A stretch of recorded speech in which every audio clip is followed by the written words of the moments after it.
I'm conscious of the fact that you lot can't see this. But before we get into all of that, people, I want to scroll down. This is courtesy of The Athletic, people. And you know me, I'm a fan of Buendia. I'm going to start the Buendia propaganda. These are some other talking points that kind of correlate with emerging reports in relation to Julian Brandt, formerly of Bayer Leverkusen, who we should have bought him from, and also currently Borussia Dortmund.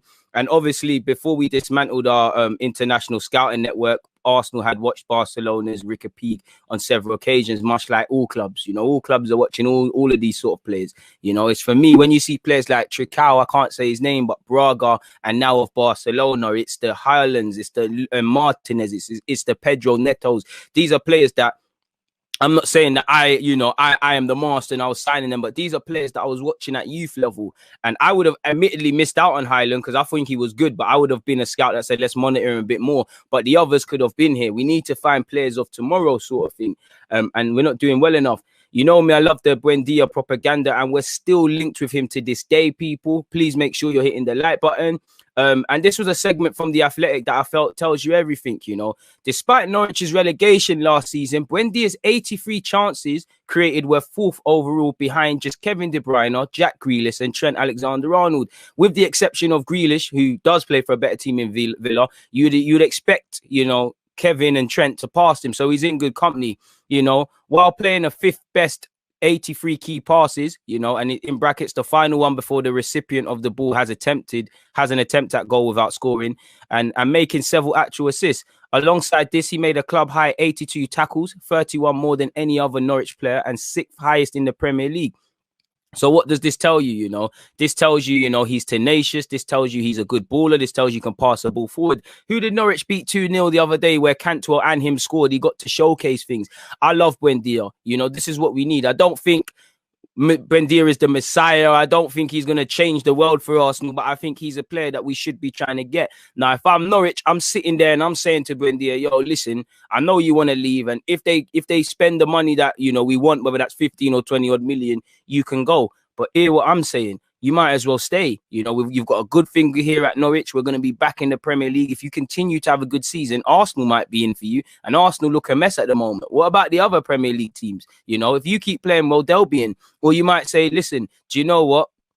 You're gonna be, you know, you play, you help us get promoted. You're gonna be in the Premier League up with us, and then you can showcase yourself to better teams and things like that. He's got a lot to build upon, but I think he's got it. And Liam's right, man. He's underrated, bro. His all-round game is top notch.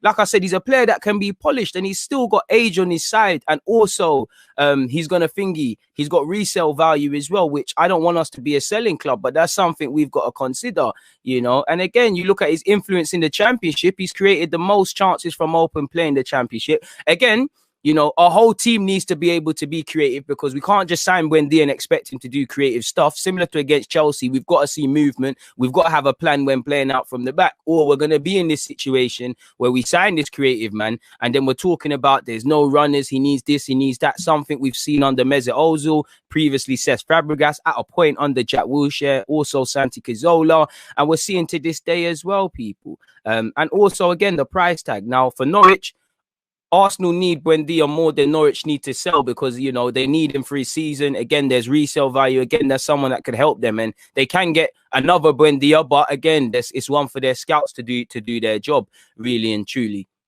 So we have to see, and he's got it all. And like I said, in relation to the same article, Ornstein reported that The Athletic, reported for The Athletic on Boxing Day that Arsenal have considered Julian Brandt, and we obviously looked at Ricky Puig. I see an interesting comment. Sir, take your crown as king of analogies. Fair play, man. I'll be knighted. Big up yourself big up the Cardiff Tugs. We've got the Welsh people, them locked in. You know I love my Jamaican Tugs as well. Shout out to you lot and whatnot. You're right, Brandt is class. You know, someone saying rather Ricky Puig instead of Brandt. Fair play. You know, to be fair with you, Norwich, they shouldn't want to be picked apart in January, because they're trying to get promoted. I wouldn't sell, if I was Norwich, I wouldn't sell any of these players until you give me 20 to 40 million. What I like. Bro, check my videos. Apparently Spurs are looking at him. That's someone I would love at Arsenal. Baller. Elise is going straight to the top. It would really surprise me if within the next 18 months, someone doesn't take a chance on him, somebody doesn't buy him, and he's firmly playing Premier League football. For me, You've got a good thing going at Reading, can develop there, but you know, in football today, you can't hide anybody. There's no hiding. Couple of good games, everybody's onto you, sort of thing. So you've got that. He's had a terrible season, but again, I still believe in him. You know, let's look at several players have probably been bought when they're in terrible form. I don't understand this reservation business that I've seen about about Buendia, about Szoboszlai, and about him. Now, if that's a thing where you're looking at the players' plus points and negatives, fair play, but we could do a lot worse, people. So yeah, big up the propaganda and whatnot, you know, big up the Buendia propaganda. But let's start with the newspaper articles and the rounds and all of these sort of things, people. So let's get into it. The first one is the Mirror. Let's see what the Mirror have to say. Arsenal, hey, none of that. Arsenal eye Tariq Lamptey transfer as Gunners prepare for potential Hector Bellerin exit. Now, them Hector Bellerin rumours have resurfaced over the last few weeks. In the summer, it was reported that he could have went to PSG, that he could have went back to Barcelona and other things. And there's many different reports in that, you know, thingy. Arteta said, you know what, you're staying, you're going to be used for me. Talk of he didn't want to leave. You know, there's talk of Arsenal's price tag being an issue. I'm not too sure. All I know is, you know, Barcelona or something offered us, 30, 40 a couple years ago. We look stupid for that. And you also hear, like you see here, Barcelona's presidential candidate and former president, Laporta, apparently is favourite to win next month. Apparently he wants Bellerin, and he's been saying that from the summer. I don't mind that, you know. Bellerin, it might be a thing. Bellerin goes to Barcelona and he finally starts to look like the winger, the right winger that we thought we had, and he looked like when he first popped through. Sometimes that needs to happen. You know, but for us, I think the ship has sailed. I was prepared to give Bellerin this last season under Arteta, and he has been poor, but there's also been some bright sparks. He's up there for assists. He played well against Chelsea, played well in the second half against Sheffield United. He's done well in general, but we're still here talking about the same old inconsistencies with Hector Bellerin, and we're still talking about him like he's 18. For me, I'm tired of this. Like, I think we should just, you know, just get rid of man and bring in the next man. And I'd be all up for Lamptey, really and truly. I'd be up for Maitland-Niles getting an opportunity, and more so Lamptey. I'd be all up for Lamptey. Apparently, we tried to get him when he left Chelsea.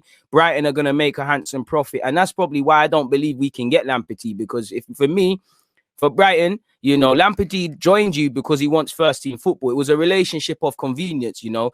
But Brighton needed a fullback. Brighton needed someone potentially of resale value, and they've got him. You know, him and Ben White. Ben White had a good loan spell at Leeds, not really setting the world alight this week, but this season, sorry, but you get the point, innit? So they've got Brighton have an asset there, and you know, in football, you know, in the Premier League, it's not a thing now where the lower clubs have to sell their players. They want big money. With all due respect to Leicester, because they're not a bottom club, but you know, you go back 10 years, maybe more than that. You know, are they ever getting 80 million for Maguire? And they held on to him for how many years?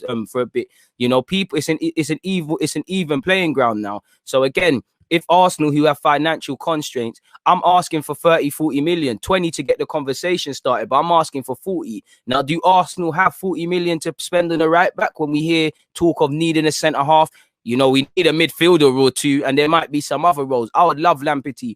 If we can be a bit creative with it, you know, why not reinvest Bellerin's finances? Maybe give him a couple young players on loan or something like that and see what can happen. I'd be all up for Lamptey. But beyond my admiration for the player, you know, you see what he's doing. There's no, you know, I can't really see it happening. You know, he's got a good thing going for him. He stays at Brighton. He keeps developing. Let's be honest. If he went to Arsenal, if he went to Barcelona, Bayern Munich, and all these other teams that Lamptey's been linked with, there's going to be a lot of pressure. Now, he's come through Chelsea's academy. There's always pressure. He's a professional footballer. I think he'd take it in his stride. But my thing is, he can sit there at Brighton, just learn his tricks of the trade, play consistently. You know, sometimes he's still rough around several edges and things like that. And things like that, but I think it's best probably just staying at Brighton for the next year or two, developing, and then these clubs will always be interested in you. You know, if he keeps playing how he is, you never know. England might be on the horizon. I know there's a ridiculous amount of fullbacks at England level at right back. We're kind of blessed.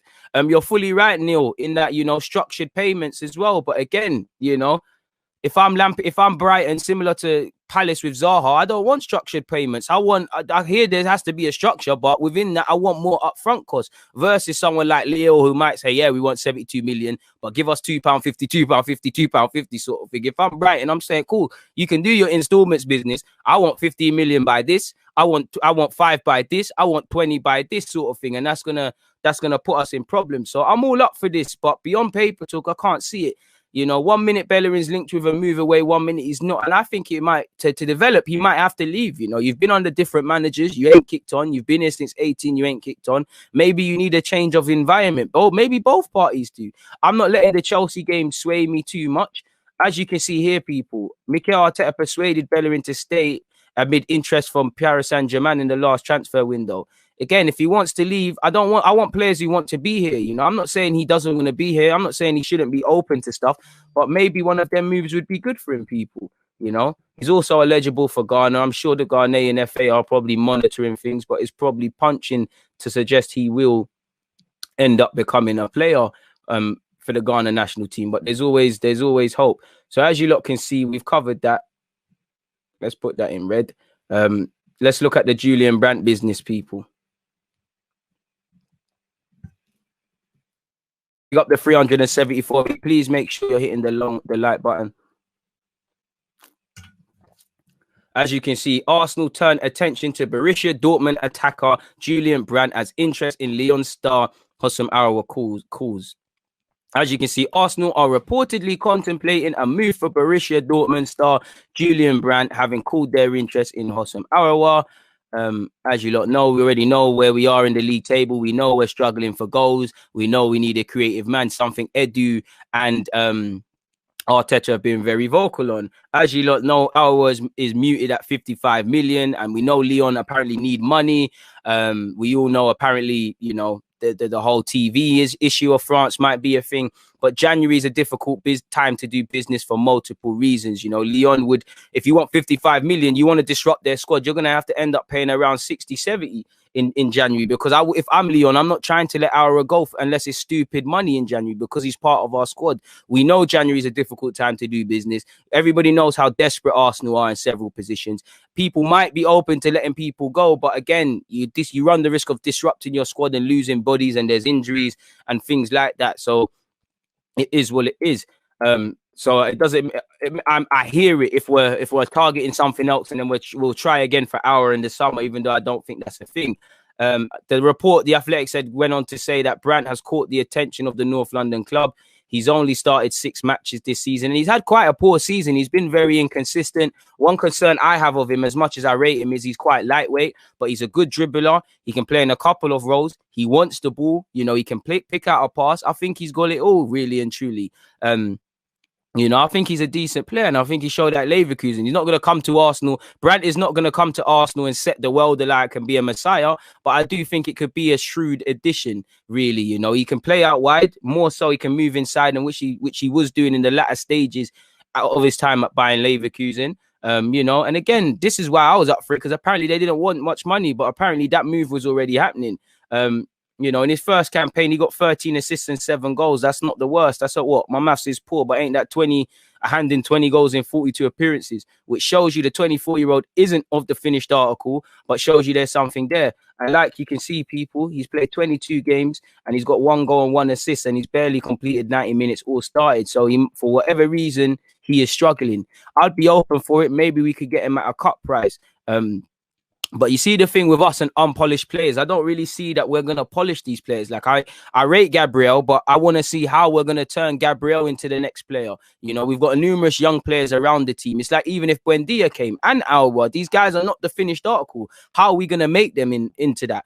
You know, I like Brandt, you know, Buendia, I'd be all up for them equally. I would have loved Szoboszlai. That one's gone. You know, Aouar for me is the top target. He's more of an 8.5. I don't think we're gonna grab him for obvious reasons. I wouldn't mind Brandt, but I don't think Brandt's gonna come here and be the messiah, people, and make as much of a difference as people think.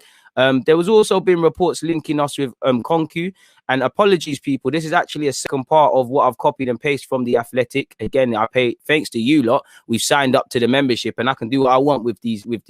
But As you lot know, Ricky Peake's been linked with us because we've scouted him. Leeds have wanted him. Spurs came close to signing him a couple of summers ago. Apparently, he's fallen out with Ronald Koeman and he's available for transfer. Now, I remember in the summer, apparently Ronald Koeman made it abundantly clear to him that he's not part of the plans, that he can go out on loan. For whatever reason, he said no coincidence, he's not playing. Again, physically, I'm not too sure. Again, he's 21, so he needs to develop. Is he going to have time to hit the ground running? Are fans going to want to see that? I'm not too sure. He's not the finished article. He is lacking in experience, but he does have the technical abilities.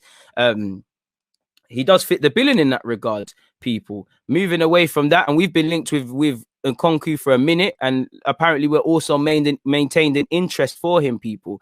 Apparently Mislintat pushed to sign him in January 2019, and as you lot know, we're trying to balance our books. The 23-year-old can obviously play out wide. For me, he's an 8, and Nkunku's a better 8, and he can fill in the 10, people. He's versatile, but again, is he going to be the answer to all our creative issues? I think he's more industry, and that doesn't mean I'm playing down his technical abilities, people. So I'm not too sure what to read in that regards.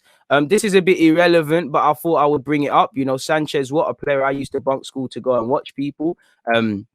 Apparently, I've had meetings with Per Mertesacker to work with Arsenal's kids at Halen. They've shown me love. I just need to get my badges. Corona times have slowed me down, but it ain't stopping me. I'm going to give back and give my advice. My time is coming. So, yeah, it didn't work out for him being a professional footballer at Arsenal. But if he can give back to the next generation, it is what it is. We're all open to seeing former prospects arrive at the club.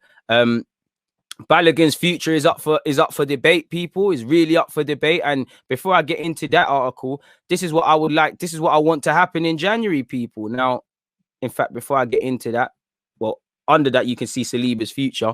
But this is what I would like to see happen in January: a decision made over Balogun's future, which we probably aren't going to see. Again, he'll be eligible to talk to teams for free, and we're going to get into it. But he's been linked with Mislintat. He's been linked with Mislintat, Mislintat's old club in Stuttgart. So it would make sense. How can it be plagiarism if I've given them credit? It comes from The Athletic, and I've paid my article. I'll do what the hell I want. If The Athletic want to come and have a problem with me. But moving forward, like I said, I want a decision made over Balogun's future, short, medium, and long term. I want a long-term plan. How are we going to make this man a player of tomorrow, sort of thing? Short term, the contract. Medium term, where's he going to get games? Because he's only played 60, 70 odd minutes for Arsenal. We can wax lyrical. The facts are he can go and get minutes elsewhere. And we're in a position not of power, of pity right now. I would like to see a decision made over Saliba for obvious reasons. Again, short term, can he go and get games anywhere else? Long term, what can he do? Sort of thing. And again, we all know we need to bring in a creative midfielder / at 8.5. And if it gets to that, I don't think it's going to happen. But I think we should at least give ourselves the luxury of utilizing Ozil in some capacity, you know. So we'll have to see. And again, we need to move players off. I even saw an article today, people, that said we need to sell before we can buy, or specifically Kroenke's told Arteta and co, we need to sell before we can buy. You see how poor that these sort of things are. But I don't think Mustafi will leave, and definitely not Socrates because he's on big P's. But can we look to move these guys off? You know, I would love Kevin Phillips as well, but we're punching. That's probably unrealistic. They're probably asking for 40, 50 million. He's a Leeds boy. No reason to sell him. Not really a golfing class between Arsenal and Leeds right now. So I think we're punching with that, really and truly. So, yeah, that's what I would like to see. And that's the Brighton preview. We don't need to get into that. On the topic of Saliba, people, like I said, we need to sort out his future. He's either going to go out on loan to a team in England, go back to France, or stay here. And again, I need to see a definite plan. AFC Bell, who was very vocal on us signing Thomas Partey and was spot on there.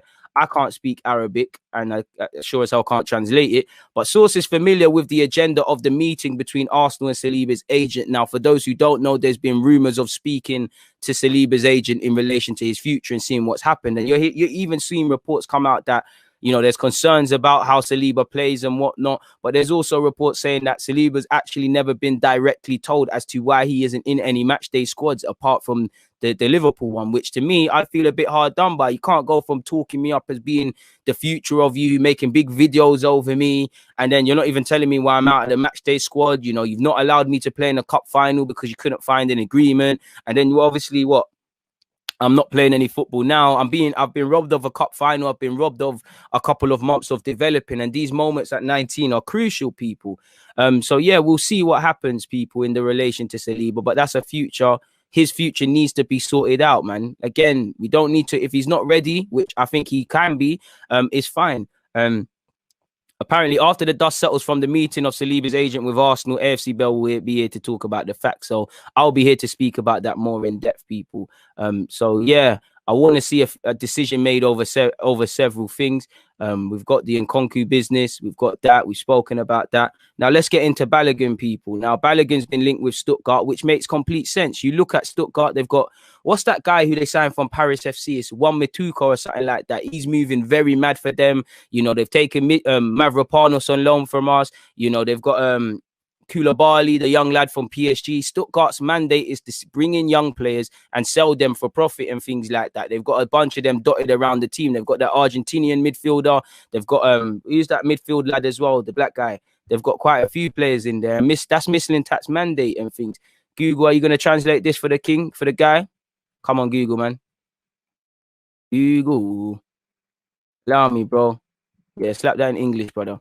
I can't understand that.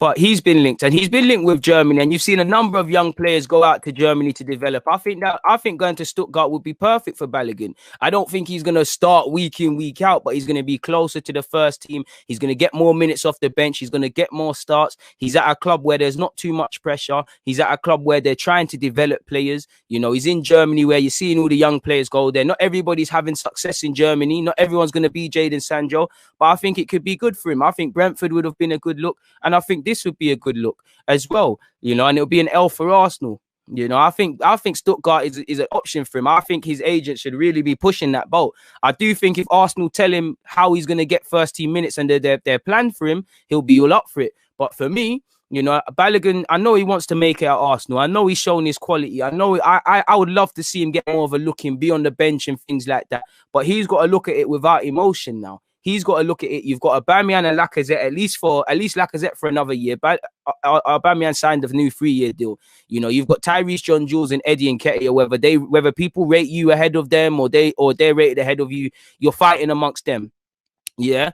There's Martinelli who can play up front. We also cannot rule out, even though I don't think it's going to happen, we sign another striker. We can't, you know, if we just look at Arteta's comments, he keeps talking about Aubameyang's natural position is on the left wing. So maybe he doesn't have confidence in Aubameyang through the middle. So if he brings in a next man, there's not minutes. I do think Balogun can play out wide and do a little jog there, but he wants to play through the middle. And as much as Arteta waxes lyrical and says we want him to stay, he's played 61 minutes. He hasn't even been on the bench where you're allowed more subs with 9 subs, and your key captain and player hasn't been in matchday squads because he's been injured. Balogun hasn't been called up. So I do think Stuttgart, amongst others, Stuttgart is a serious option for him, people. You know, there's a lot of jargon here, like you can see. The fact that this 19-year-old has everything into the profile of a VFB candidate cannot be denied. According to British media, Balogun, who has not yet made a breakthrough to the London Premier League team, is toying with the idea of venturing abroad by the summer at the latest, thanks to an expiring contract. And it makes sense. And like you can see, to be fair, Jude Bellingham got significant minutes at Birmingham. Chelsea fought for you to stay, but you wanted to go, and it's clearly backed up with Bayern Munich. Jadon Sancho, the biggest example, and you're seeing every day people are leaving City to do things. I wouldn't mind this, people. As you lot know, it's spoken about Liverpool being interested. And again, if Liverpool have a plan for you, they have a plan for you. But I just don't think Liverpool, it don't make sense to go from Arsenal to Liverpool. You know, it doesn't make sense. There might be a pathway, but are you going to start? He needs to go somewhere where he has a genuine chance of starting or being among things and people. And Mislintat, he could work wonders. It would make full sense, in my opinion, to take him to go to Stuttgart. I want him to stay at Arsenal, but is Arsenal the right thing? Is it the right thing to do? We'll have to see. You know, Devil's Delight, big up yourself for the super chat yet again, my guy. I really appreciate that. You said need to be very careful with Balogun, DG. You can see his class already. I've watched him in the younger squads. Don't let him slip away. It's true. And the thing is, with young players, as much as I rate Balogun and I think it will be a massive L, I do think fans, not saying you or anyone in here, I do think fans do this whole doom and gloom thing. You know, not every young player that leaves is going to boss up the thing. Of course, you're going to have Josh De Silvas, you're going to have Gnabry's, you're going to have Benassias, you know, you're going to have players of that ilk. But then again, you're going to have Vontae Daly-Campbell. It hasn't really hit off for him at Leicester, has it? You're going to have Amici, who struggled at Hamburg, and considering Arsenal got a sell-on clause, you're going to have Chris Willock. You know, he left after being offered a deal to go to Benfica. You're going to have Dragomir. I love Adelaide, Jeffrey Adelaide, but has he hit off? He's made the right choice leaving because he's playing more football, but is he going to hit off? Not young players. Not every young player is going to go off and be a star, sort of thing. And I just advocate for young players to go anywhere that they're going to get more minutes. I don't like how big clubs, my club included, they'll dangle this carrot over you. Like, they, you know, it's very realistic that Arsenal promised Balogun everything under the world. He signs a 5-year deal, and then he's still not playing. You know, promises are a comfort to a fool. You know, if you can leave somewhere you can seize your future, he should go out and do it, in my humble opinion. And it makes sense. Mislintat's been with us, he knows the youth players and whatnot. It makes full sense. But again, you know, apparently Amici is being offered to English clubs on loan, a bit like Chrissy Willock. He's finding his feet at Huddersfield now, or wherever he is at this moment in time. You know, Amici, I was vexed that he left. I still think he's a good player, but he struggled at Hamburg. And I think he's learned stuff. Either way, he's closer to the first team, but he isn't playing. You know, apparently he'll be the only one who'll be absent from training session after the Christmas break on Monday. Nah, man, deny all of that. While all the other HSV professionals compiled with the wishes of the club and cross bosses. Let's skip forward. Xavi Amici drove to England, albeit with expert permission of his bosses. Also, the under-20 international is about to loan home. So is he homesick? Does he not want to be there? He probably is going out on loan, people. So again, I'm not too sure of the club. Hopefully it's somewhere in the Championship. But apparently he stays in England for the time being, maybe until the end of the season. Hamburg is in talks with several clubs about a loan deal, including clubs from the island, which is England. Amici's advantage, he doesn't have to get used to the new culture as he did in the summer. And apparently, from what I see, he struggled to get to grips with the physicality. He struggled to get to grips with the consistency. And this could be a lesson not to make the move too quickly. But I still think Amici is going to have a great career in some capacity. And I think it's not an L. You know, many people will see it and say, oh, he's left and he's not playing. Pardon me.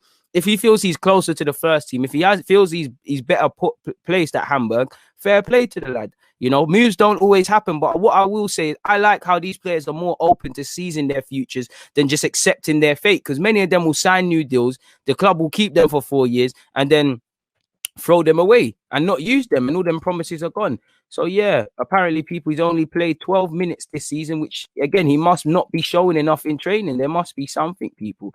A decision could be made on Amici by Tuesday, like you see here, people. So we'll have to see what happens in this regards.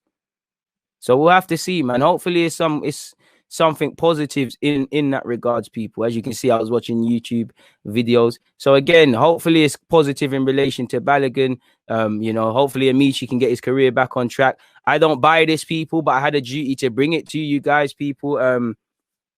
Juventus have been offered Mesut Ozil. Arsenal are prepared to pay a portion of his wages over the course of a 6-month loan. Again, I guess he could be reunited with Cristiano Ronaldo. It'd be good for him, but you know, who knows, man? I'm not going to get into that one anymore, people. Big up everybody locked in, people. Big up everybody locked in. I appreciate all of you guys each and every time. I appreciate you guys each and every time. You know, I'm not too sure because Greenwood is training with Leeds' first team on a regular basis. If he gets on their bench, he moves quicker. You know, I'm not too sure for, you know, what's going to happen there, but I applaud Greenwood for making that move, really and truly. Shout out to Sam Greenwood, man. I'd love to sit down and interview him again about his time at Leeds. What are you guys saying before I get into the Brighton business? I see you lot active in the comments. I'm not too sure. Again, I just have to question structure. The people that are in charge of scouting, are they really footballing men and women? I don't know. I'd have to put it down to structure.